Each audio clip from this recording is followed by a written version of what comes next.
Welcome to It's Tomorrow News. I am Hena Talati. Much of the United States braces for the extreme weather, from southern heat wave to possible snow in the Rockies. After days of the intense flooding in Florida, that state and many others are bracing for the intense heat wave, while the Pacific Northwest will experience unseasonably cold weather, and there is a potential for the late season snow in the Rocky Mountains early next week. The chaotic weather map includes the possibility of the severe thunderstorms developing between the hot and cold fronts. Forecasters said the colliding fronts could lead to flash flooding between eastern Nebraska and northern Wisconsin on Saturday night, as well as strong storms across the parts of the eastern Montana into the north and south Dakota. Meanwhile, a plume of the tropical moisture will reach the central Gulf Coast during the next couple of days, with the heavy rain expected to start Monday morning, according to the National Weather Service.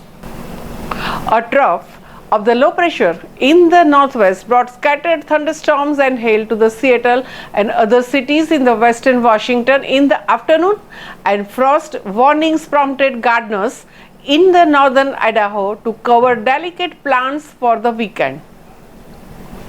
In Phoenix, temperatures reached 111 degrees Fahrenheit by 5 p.m. and were predicted to climb slightly higher. Forecasters said the threat of the heavy rains in Florida continues to dissipate, but some thunderstorms could cause local flooding given the already saturated soil.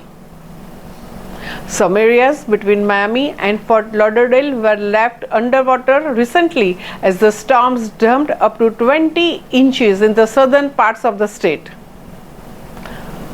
The damaging no-name storm system coincided with the early June start of the hurricane season, which this year is forecast to be among the most active in the recent memory, amid the concerns that the climate change is increasing storm intensity. Across much of the southern parts of the country, temperatures were rising Saturday.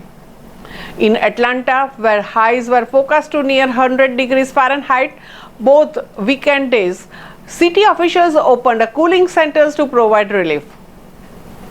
And in the West Texas city of El Paso, Saturday highs were expected to approach 105 degrees Fahrenheit, and the National Weather Service issued a heat advisory through Monday morning for the region.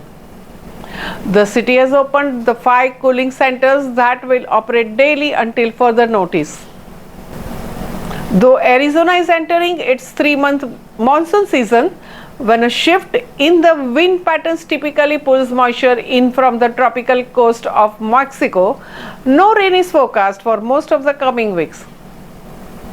And that's all for now. For more news updates, stay tuned with us. It's Tomorrow News. For more global weather updates like this, subscribe to our channel and hit the bell icon for regular updates.